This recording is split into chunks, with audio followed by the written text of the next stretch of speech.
Hello fans, it's the VC Andrews Critiquer here with another Top 10 video, and joining me for the first time in a while is Thomas Murray of Murray Reactions. Hey guys, sorry it's been a while since I've been on the channel, but I had to focus on my own channel following the hack of my old channel last year. I hear you, man, and we're all glad you're back in action, and we're all even more glad that there are still people who rely on their own natural talent for writing, or in your case reacting, instead of just relying on ChatGPT. No worries, man. I know a machine can't truly replace human creativity and a good writer. Nope, and especially for comedy. Unfortunately, Hollywood fails to realize that, as in recent years, the writing of most of its material, especially that of comedy, has been pretty subpar lately. I mean, come to think of it, when's the last time you ever had a good hearty laugh at something that was truly and intelligently funny? Well, there are the recent seasons of South Park. Okay, fair enough. They even did a great episode pointing out that AI writers can't replace true writers. Either way, I long for the days when comedy was not just funny, but also clever. From SNL, Mad Magazine, the first 10 seasons of The Simpsons, and the first 5 of Family Guy, Don Rickles, 90s Jim Carrey, and most of Will Ferrell's works in the 2000s, Danny McBride. There are just some comedians and pieces of media that always manage to stay fresh and relevant and continue to find new and inventive ways to make us laugh. Just like I do with coming up with new ways to torment you with not letting your love fly away. And I can and will find new ways to comically punish you. Okay, let's move on. Thank you. But don't forget the early legends either.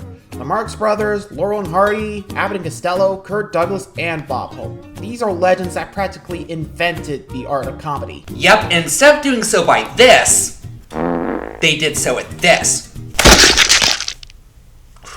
I really hope you guys are getting a big laugh from this.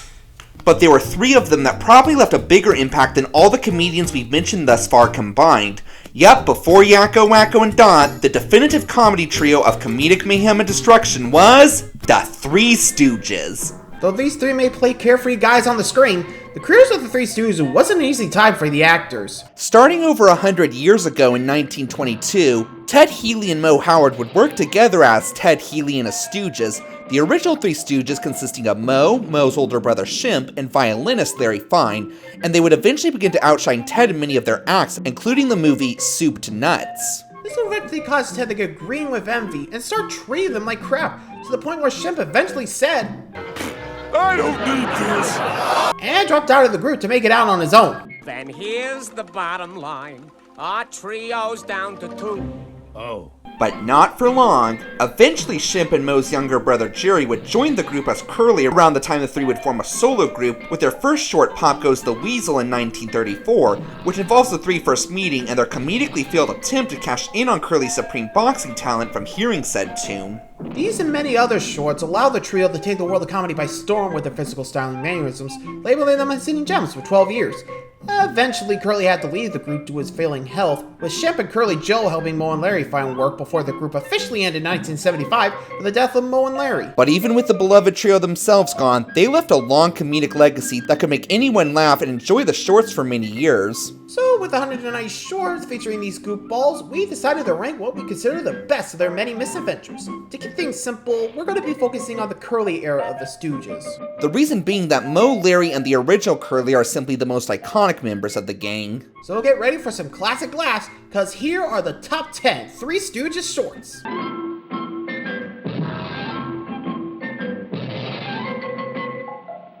Number 10.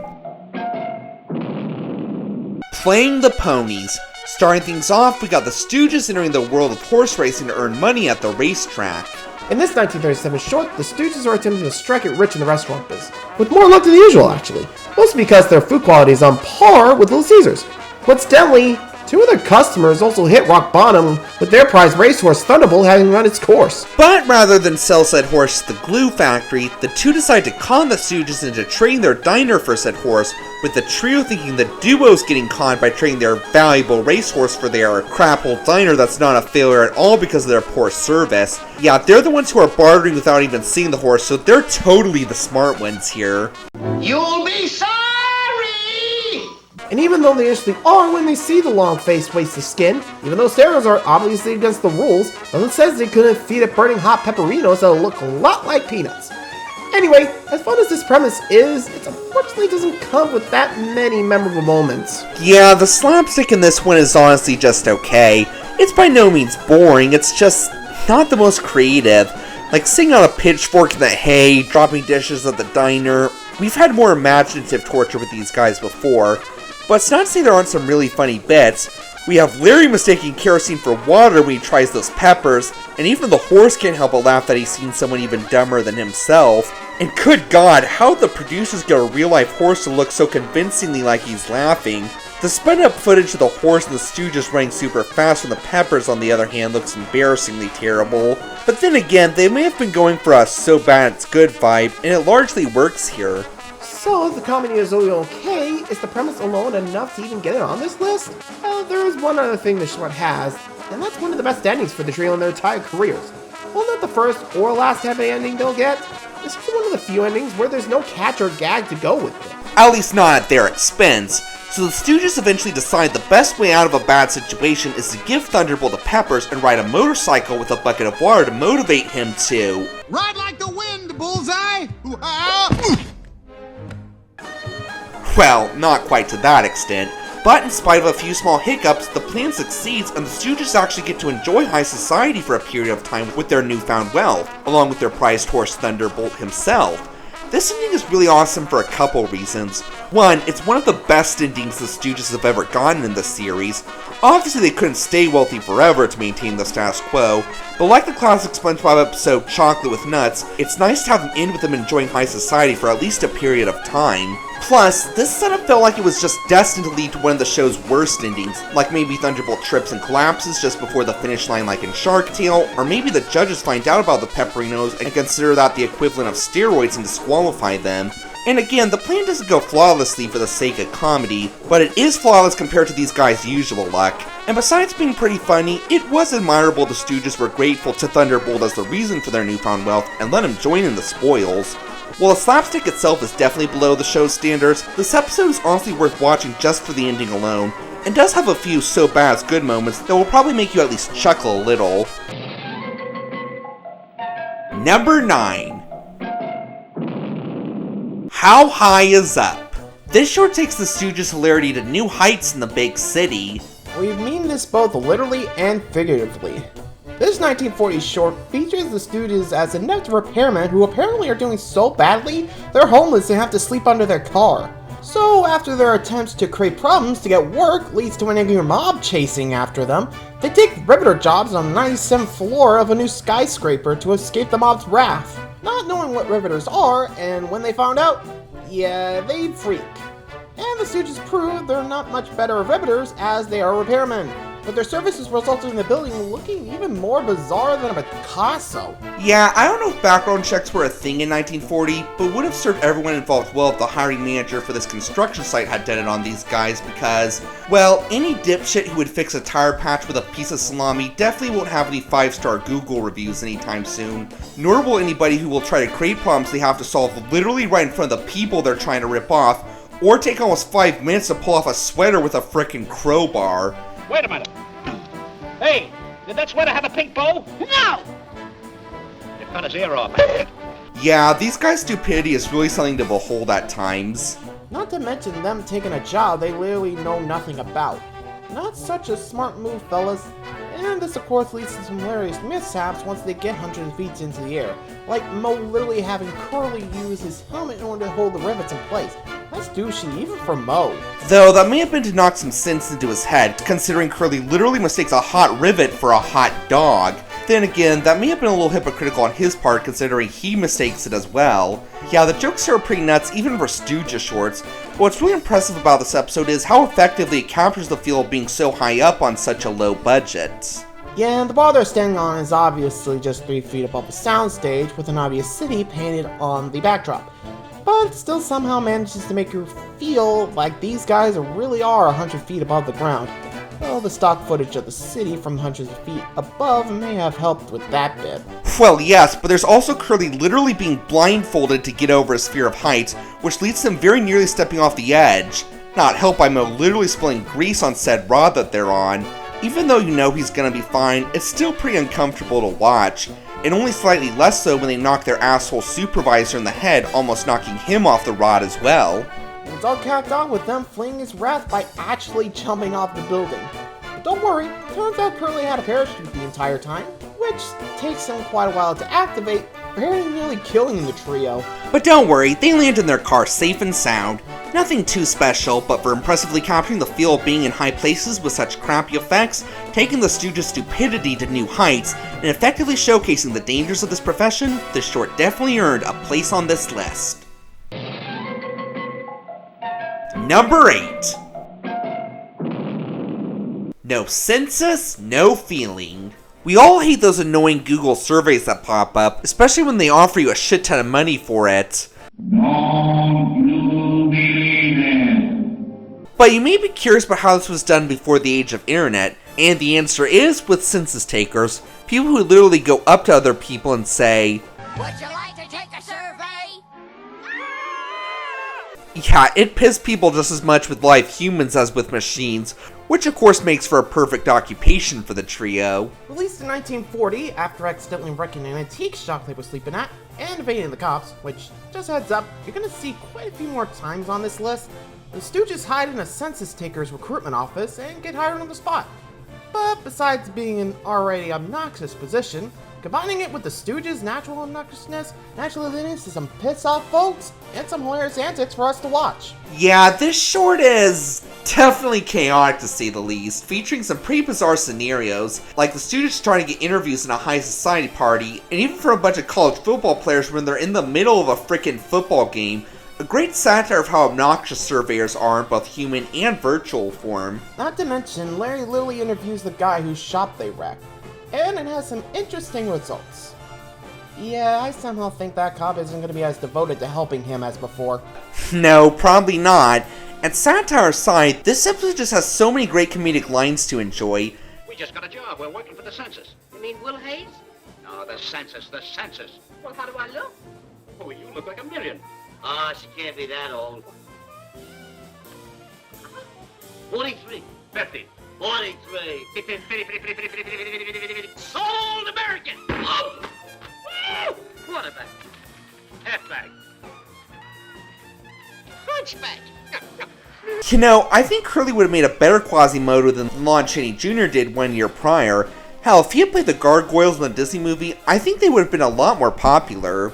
And of course, there's the Stooges' usual stupidity, like Curly literally mistaking loom powder for powdered sugar when attempting to sweeten the tea at a bridge game they survey. And this leads to some pretty funny bits of the guests trying very hard to be polite about the bad tasting tea they tasted, and them all developing swollen lips afterwards. Believe it or not, it wasn't as disastrous of a reaction we were expecting. Yeah, I mean, Curly could have put arsenic poison in the tea, which the Doppelganger siblings can attest does not make for a pleasant concoction. Or during the football game, they literally attempt to chain down the football players to get them to take their survey, only for it to chain down just their pants. And yeah, the Stooges learned what I did freshman year of college. Making an enemy of a college football jock is the worst possible mistake you can make in your life. But we consider the most memorable part is when we actually learn a bit of Larry and Curly's past when Mo unknowingly interviews them. Now, where were you born? Lakewood and Pisaki. What was your family decomposed of? Well, I'll tell you. There was a litter of 3, and I was the one they kept. Pardon me, stranger. I'm the census taker. Where were you born? Lakewood and Pisaki. Lakewood? How many in the family? I was one of a litter of 3. No, don't tell me you're the one they kept. Now I'm the one they threw away. That's honestly the closest thing we get in this series to fleshing out these morons' characters. And that, on top of being a great satire of some of the most obnoxious people in America and some other great gags, definitely earned it a place on this list. Number 7. A Plumbing We Will Go. This short is notable for being considered the personal favorite of Curly himself, and on a lesser relevant note, this was the very first Three Stooges episode I ever saw as a kid, not counting the underrated Three Stooges cartoon spin-off from the 60s. And we can see why he's considered this one of his favorites. After being discharged of a crime we don't know anything about, the Stooges find themselves in trouble once again with the law when they attempt to shoplift fish for breakfast with a fishing pole. They borrow a plumber's truck as a getaway vehicle, and coincidentally, wound up at the very house said plumbers were hired to come and fix the pipes for, whom they must impersonate to avoid the cops. And just like, well, pretty much everything else they try to do, They prove to be as unqualified as plumbers in ways you probably never guessed were humanly possible, but this definitely leads to big laughs. How bad of a job are we talking here? Listen to what their first lines on the job are. Where's the leak, boy? In the basement. Where's the basement? Upstairs. Up to the basement! To the basement. To the basement. Yeah, that line alone lets you know how unqualified these dopes are. Even though, if it's a somewhat similar premise, this episode is just so creative with how terrible the Stooges are at plumbing. From Curly literally causing a leak by unscrewing the bath faucet for no reason, to his attempts to fix it, resulting in him building a cage of pipes around himself, trapping him inside. Tim even thinking the leaks are due to a bunch of electrical wires in the pipes that he removes, to some shocking results for the household appliances. But thankfully, we don't mean that literally, but don't think Mo and Larry are plumbing experts either. What's the matter, Muscles? You weak? Hit it! Put some tape on it. We forgot the tape. Well, we had to forget something or we wouldn't be plumbers. Go on, find something and wrap around it. Straight jacket. Where did you get that? Found it in the trunk. Oh, well, get it up there. One gag I really loved is when the residents of the house are gathered to watch a live television broadcast from Niagara Falls. Remember, this was in 1941, so this was a huge deal back then. And then literal water from the pipe spews from the television screen onto the audience. Too bad 3D goggles weren't a thing back then, or that would have been a perfect gag. But even if this short mostly revolves around the mishaps with plumbing, there are other type of laughs it offers as well. I mean, the Stooges literally attempt to shoplift a fish with a frickin' fishing pole. Their antics with the cop who catches them are pretty funny too. We really know this episode sets up a cliche joke of Curly thinking he's about to punch a Maggie cop when it's actually a real one. And he instead beats him to it, almost as if saying, we've seen this gag already, at least put some variety to it. And of course, there's the scenes where they're trying to evade him with a roadside magician's disappearing box. And just for the cherry on top, it turns out the house whose plumbing they'd effed up belongs to the judge who had let them off the hook. Needless to say, all mercy he had for them originally is quickly chucked out the window. So yeah, it's easy to see why this is a Stooges fan favorite and the personal favorite of Curly himself. Though this would cause Shirley and Curly Joe to attempt their own versions of the pipe maze gags in their own shorts, and even use stock footage in future shorts like Vagabond Loafers, which really does a disservice to the gag and the short as a whole. Number 6. In the Sweet Pie and Pie, there are only 2 words to describe this episode: pie fight. But don't think that's all the short is about. That's true. In this short from 1941, we see the Stooges getting roped into a plan by 3 high society girls that are in danger of being disinherited if they don't get married by a certain time frame. Kind of a sexist will clause when you think about it, but anyway, the girls have nothing to worry about since they're all engaged. Until their fiancés are deployed to Hawaii. So, with limited time, the girl's lawyer schemes to have his clients marry the Stooges, who are currently on death row for a crime they didn't commit. Your guess is as good as ours for what that was. To get the inheritance and then just let them hang out with the city coroner. But fate has other plans, and the Three Stooges are proven innocent of the crimes and thus return to their new brides.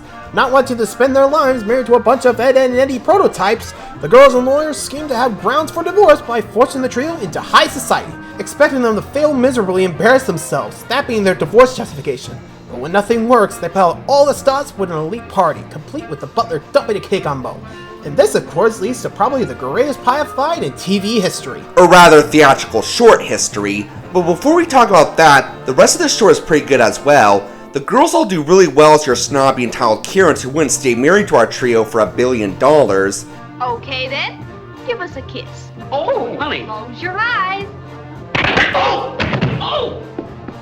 That's just to let you know who's going to be boss around here. The prison is also a pretty hilarious environment. For one, they failed to pat and search Curly down for the countless escape tools and weapons he had on him. You also can't help but laugh at a prison that treats its executions just like a boxing match.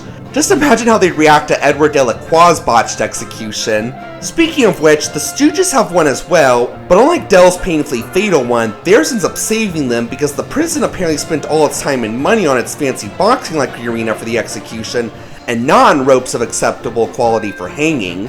Not to mention that the Stooges were probably the most clever they have ever been in this series, as they quickly realized the plot they had and were able to make it so they wouldn't have the grounds for the divorce in the first place. And with one or two small hiccups, they actually stick it to their new wives and show they can be moderately professional and well-dressed, really showing how they can be bright with the right motivation. Although not to the point where they can build a bed sentimentally reminiscent of their prison bunks that's safe to sleep on. Not to mention the pie fight at the end of the show, with so many moments like the line showing how Mo kept trying to stop the fight before getting hit by 3 pies in a row. It really shows that the Stooges can get serious only to get dragged into chaos they didn't even create in the first place. The dialogue of this episode unfortunately is not as memorable, hence why we've only had one audio clip so far, and even if the girls did seem to enjoy the pie fight, they still apparently dumped the trio. Nonetheless, it's awesome to see the Stooges get the upper hand for once, and the physical comedy topped off with cinema's greatest pie fight more than makes up for its slight lack of comedic dialogue. Number 5. Higher than a kite. Before anyone asks, no, this does not involve the Stooges taking drugs and getting high as a kite. As funny as that would be, Joseph Breen would cut off his right hand before he allowed that in Hays Code Hollywood. Around this time, almost all media was pitching in to do World War II propaganda films to support the cause, make Hitler and the Nazis look like the biggest imbeciles ever, kind of like their version of Osama bin Laden wears farty pants. How there's one short where the Stooges spoof Hitler themselves, which is actually higher up on this list. But don't forget the few that supported the other side. Yeah, well, that's beside the point, Murray. Anyway, this was the Stooges' turn for this, and every bit is as hilarious as it sounds. So the Stooges are recruited by the RAF as car mechanics. After doing a horrendous job to the Colonel's car, they hide from his wrath in a blockbuster that gets dropped into the headquarters of General Baumel. Thanks to the trio's stupidity and quick thinking, they were able to trick the Germans, get the plans from Marshal Boring, and kidnap Baumel. And every minute of this is a riot, but the scenes with their car mechanics in the first half deserve special mention for featuring possibly the most painful slapstick torture the Stooges have ever encountered. It's all freaking hilarious, sure, but man, all of this just looks like it hurts worse than finding out a film studio won't release a copyright claim on a video even though it's fair use. Dude, did you get over that already? You said it yourself. No YouTube society's perfect. Alright, I won't bring it up again. But anyway, Mo getting his head stuck in a cylinder is where it's the most evident. Again, it's hilarious karma for Mo for what an asshole he is to Larry and Curly, but the pain he's going through is so intense, you almost feel sorry for him. Good God, I really hope that was just a dummy with an elastic neck in this scene. And of course, there's some funny dialogue to go with it. And what did you answer when they asked, what does a navigator do? I told him a navigator crawls in a swamp until it becomes a suitcase.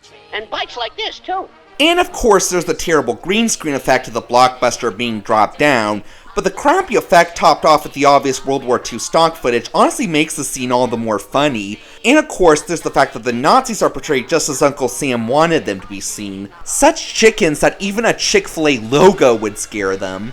Don't you know a German soldier never runs? And as a student of history, I really like the parodies of the German soldiers, and it took me a while to realize that Boring and Baumel were parodies of infamous generals Rommel and Goring. Not to mention the fact that Mo calls Hitler Schicklgruber, the original last name of Hitler's dad. It really shows how much research was made to make fun of the Nazis here. Yeah, no kidding. But it was also pretty progressive to have the husband change the last name instead of the wife. But again, they're still terrible people for raising the third most evil person who ever existed. For shame. Anyway, the episode's take on Ramal and Goring are just as hilarious as their parody names sound, feeling just like they came straight out of a Bugs Bunny cartoon, complete with Larry disguised in a drag to distract them. Oh, Marshall, you're so big and strong. Oh, do you mean that? I love every chin on your face. Oh, you know, I got a feeling I'm going to fall for you. I know you are. And while Hitler himself didn't appear in the episode, a photograph of him did, and the episode goes out of its way to make sure that photo is the butt of every joke.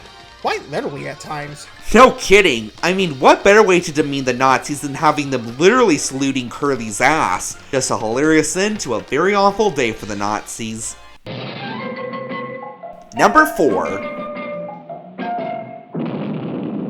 Violent is the word of Curly. Remember how Schoolhouse Rock, Sesame Street, and Animaniacs made learning fun for us as kids? This episode shows that entertaining education goes way back than many of us think, as we get some musical educational fun from, who else? Our titular trio, and of course some hilarious slapstick torture. So the students of an all-girls college are depressed because their school is a boring, dry Brown University knockoff. Most because their dean seems to rely on Miss Turnbull's motto, if you're having fun, you aren't learning, and thus feels the school's tuition should not go to a new basketball court and other pointless stuff. It should be going hiring 3 of the most esteemed professors in the world. But fate has other plans, as when said professors are on their way to start their jobs, they have the Stooges as their gas station attendants, with expected results.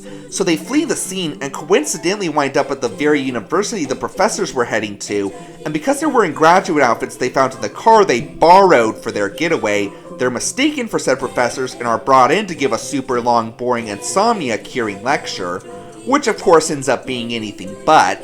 This is one of the best examples of the Stooges' zany antics beautifully colliding with the stuffed doll world of education. The Dean, for instance, is one of the most snobbyish characters the Stooges have ever encountered. It's clear this woman spends all her free time listening to Downton Abbey radio dramas, and her first encounter with the Stooges leads to one of our favorite lines in the series. You'll just love it. Mildew has a lovely student body. Yours wouldn't be so bad either if you took off about 20 pounds. Come on, sister, let's go. Yeah, try saying that to your teacher sometime, kids. See if you get less than 6 months detention. Hell, just look at this college. It's just such a bleak and drab educational space that just feels determined to remove any possibility of fun from the educational experience it offers and desperately needs someone like the Stooges to spruce things up with a fun lesson. Speaking of which, let's talk about the highlight of this episode. The Swingin' the Alphabet song. B-A-Bay, B-E-B, B-I-Bicky Bye, B-O-Bo, Bicky Bye, Bo, B-U-Boo, Bicky Bye, Bo, Boo. Okay, one small nitpick I personally have to get off my chest is, couldn't they have thought of an educational topic a bit more complex than vowel sounds? We know these shorts are aimed at the whole family, but considering this is one of the first edutainment songs ever, I do wish they'd thought of something educational for people older than 5. Hell, the girls initially looked like, dude, do they seriously think we're freaking kindergartners? But then again, I'm pretty sure that was the joke, and the song as a whole is still very fun and catchy. It even breaks the fourth wall briefly for the sake of tormenting Curly.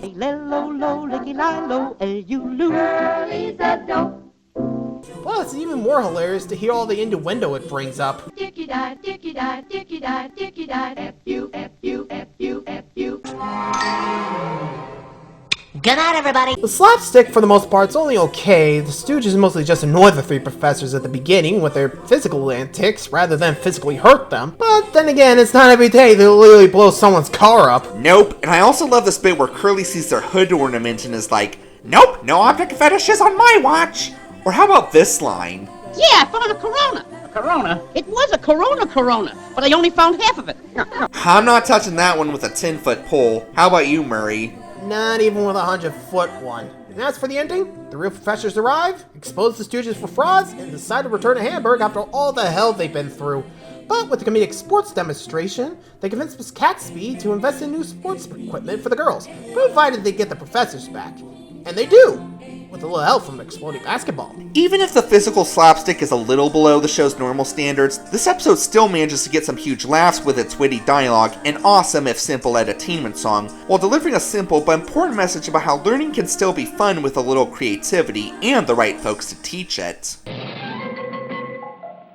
Number 3. Disorder in the Courts. When you're framed for murder, there are 2 types of key witnesses you do not want to have at your trial.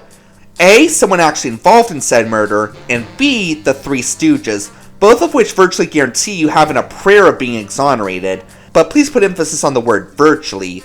Yep, as we head down to the courtroom again, we find this time the Stooges aren't the ones in trouble with the law. That's right, they're the key witnesses for the defense of show dancer Gail Tempest, who's been framed for the murder of Kirk Robbins, a play on the obscure nursery rhyme Cock Robbins. And it's up to the trio to save her from her grisly fate of being wrongly convicted and fried in the electric chair. And they're about as reliable of witnesses as you'd expect. Hell, when they're first called to testify, we find they bailed out on the trial, no pun intended, and are playing jacks and tiptoe at the same time in the lobby.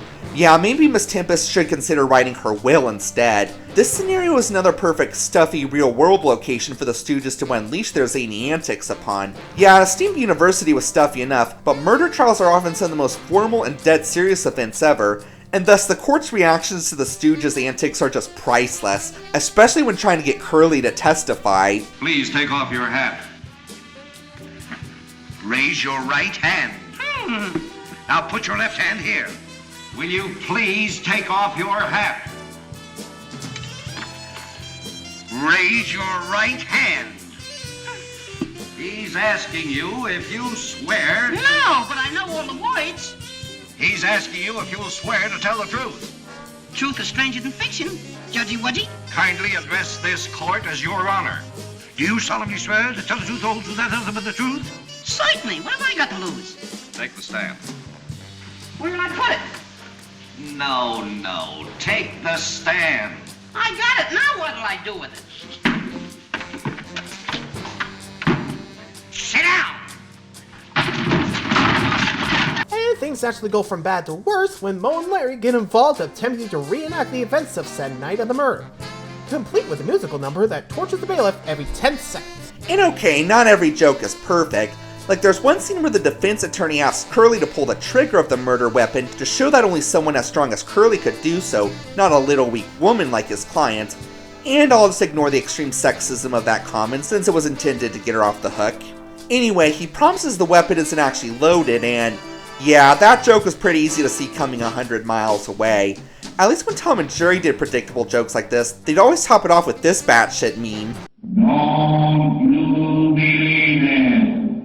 So that did add some humor to what otherwise would be a pretty simple and stale joke, although it does lead to this funny bit. Broad Lane, 9972. After 5 o'clock. You know, maybe there are some things worse than dying a virgin. But hey, at least the jury had a great time watching their scenes, and also the sexy ants. Hell, even the stick in the mud bailiff couldn't help but be turned on. Though I think they would have minded of going without the concussions during the parrot chase. No, probably not. And by sticking to the courtroom setting throughout the short, this allows the jokes to make a bigger impact on the audience outside the jury panel. Not to mention that despite all the odds, the Stooges actually do end up succeeding in proving the Scale's innocence, as Moe noticed a note on the parrot's foot after the parrot kept repeating, "Find the ladder!" The note turns out to be a confession from the real killer, Buck Wait, thus proving Gale's innocence in the crime. Though it is kind of surprising that Moe was literally the only one in the courtroom to notice the parrot's note when the rest of the court ignored it, which could have made Curly's testimony irrelevant. But luckily they didn't, which gave the Stooges the chance to shine to save Gale from capital punishment, but not without a dubious victory shower from an exploding fire hose. With consistency in the location, an interesting premise, and the quality of the jokes, this courtroom vaudeville show made for a very high spot on this list indeed. Number 2. You Nazi spy and I'll never howl again. Yeah, it's kind of a cheat, but this is basically a 2-part story. Probably the darkest on this series that sees a disturbing end to the lovable goofballs in each one. I'm not so sure I'd call them lovable here, Murray. So first up we have You Nazi Spy in 1940, which starts with the country of Moronica at total peace thanks to their benevolent king, which is wonderful news. Unless you're in the business of selling wartime weapons. So feeling the only way to stay in business is to break the peace and send the country into war and chaos, the Marx Brothers knockoff manufacturers of one such business plot to send nitwits to overthrow the country and send it into war with their incompetence and cruelty. And as you can imagine, they select Moe, who takes the job in a heartbeat. Become a pretty damn hilarious Hitler spoof, with Larry and Curly as equally hilarious spoofs of Joseph Goebbels and Hermann Göring, respectively. And the rest of the episode is pretty much Stooges going mad with power before Karma bites him in the butt.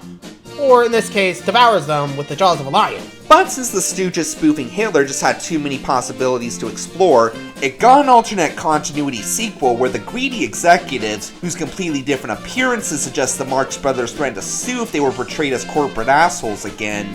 Anyway, they realize their mistake when they see just how incompetent these leaders are and can no longer be controlled, and thus team up with the king whom they'd overthrown to assassinate the tyrants they created, but with no luck.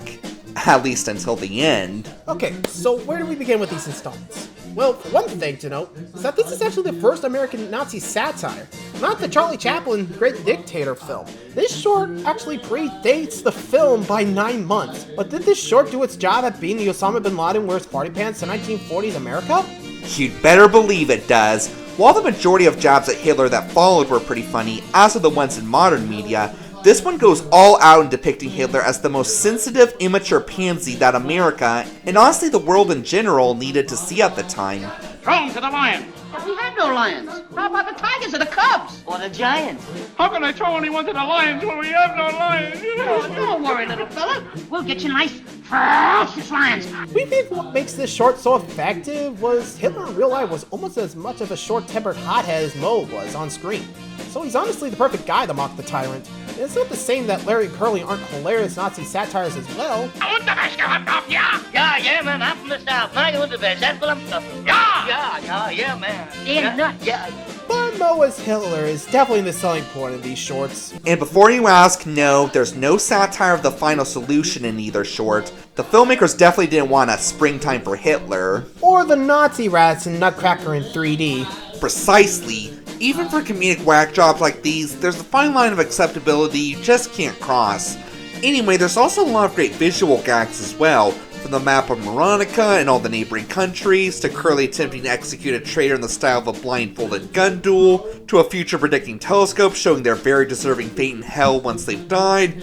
There's just so many creative visuals here to enjoy. And aside from the Nazi parodies, also great spoofs of Mussolini, Mata Hari, Kaiser Wilhelm II, and the events of Project Valkyrie. And yes, these shorts do have the darkest endings of any of these films, with them being eaten alive by lions in the first one and blasted by a bomb with their heads mounted on a wall in the second. But please note, as funny as they are, the trio are also depicted as every bit as ruthless and power mad as Hitler and his cronies actually were. What do you mean by reading a book? Suppose you learn something. Loyal Moronicans shouldn't read. Take your troops out and have them burn every book in Moronica. Where did you get the chicken? From an egg? Where'd you get the egg? From a chicken? A vicious cycle. We must kill it. Remind me to kill a cycle. Quiet. Put them in a concentrated camp. Come on.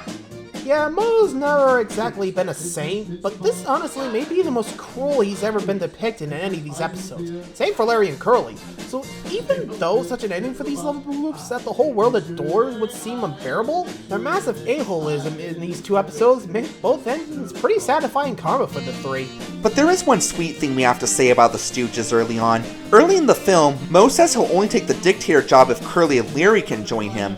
The greedy executives are totally on board with this, the more morons to run Moronica meaning the higher chances of all hell breaking loose, but our point is, it's sweet how even though they frequently annoy the hell out of him, Moe really does love his brother and best friend and could never part with them even for total power. Though I'm pretty sure that the people in Moronica are glad that these fake Nazis had a very short reign of terror in their country. And the #1 best Three Stooges episode is... Men in Black. For our #1 pick, and the oldest short we have on this list, this just happens to be the only Stooges short nominated for an Academy Award for Best Short Film, and we can totally see why it was this one. Here, the Stooges are recruited by a government agency that specializes in investigating extraterrestrial activity, and wiping the memories of any non-authorized witnesses of said activity with his flashing pen.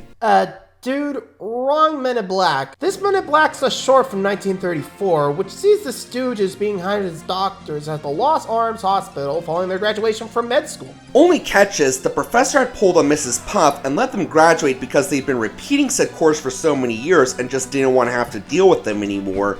Obviously failing to realize how freaking dangerous it is to pass someone who's unqualified for medical practices. And these three are about as qualified as Chris Wallace is to mediate presidential debates. So why do we consider this the best Three Stooges short? Well, one is on account of its delightfully cynical writing. How'd you find the patient in 72? Up on a chandelier. What'd you do for him? Nothing. What'd you ever do for us? What are you working here for? For duty and humanity.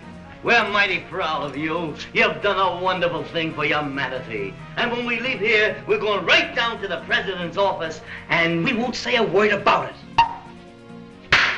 But what sets this episode apart is, honestly, Yakko, Wacko, and Dob becoming doctors wouldn't be as batshit insane as what happens when these three are given lives to save. You'll note that the slapstick and comedy in this episode is a lot more cartoonish and over the top than their usual escapades. Sure, the Stooges have always been described as live-action cartoon characters, but and more so here, their eyes would be popping out of their heads. Which I'm glad it didn't, as we all know that looks disturbing in hell as real life. Like, there's one running gag whenever the Stooges are summoned to a room, instead of heading straight there, they first head to the supply closet and come out of writing something you rarely see in the hospital. There's pretty bizarre jokes, even for the Stooges, like their ending gag. Dr. Howard, Dr. Fine, Dr. Howard. Oh, they got me. For duty and humanity. This tone may come off as really corny, but other pieces of media such as the Airplane movies or Mel Brooks films have shown us that this can still work if the jokes themselves are hilarious enough for us to say, to hell with logic, this is all the fun of getting high without actually getting high. And thankfully that is indeed the case here. I mean, how can you not laugh your ass off at a doctor operating on someone with a freaking jackhammer? Even for a cartoon that'd be insane. Another thing to note is they were still clearly finding these characters distinct personalities, because Moe and Larry are noticeably dumber here than usual. One, as soon as they hear the Dr. Paging call board, they seem to all of a sudden fall under the delusion that they're police officers and even pull over a patient. Not to mention, they almost give another patient a concoction of random medicines they just mixed together and some of their own medical tools inside of another patient's body. They're honestly as stupid as Curly in this segment, but this of course allows for some of their most funniest antics ever. Another standout thing from this short is the world surrounding the Stooges is almost as over the top as they are. Usually the charm of these shorts comes from these live-action cartoon characters living in a down-to-earth, realistic, well, Earth, and watching their shocked reactions to the trio's cartoonish antics, and that worked great for them. And while there are still some instances of this which we'll detail in a bit, most of the other characters are arguably even more zany than the Stooges, so in a way, the trio are right at home. He said go for a walk, and I met a dog.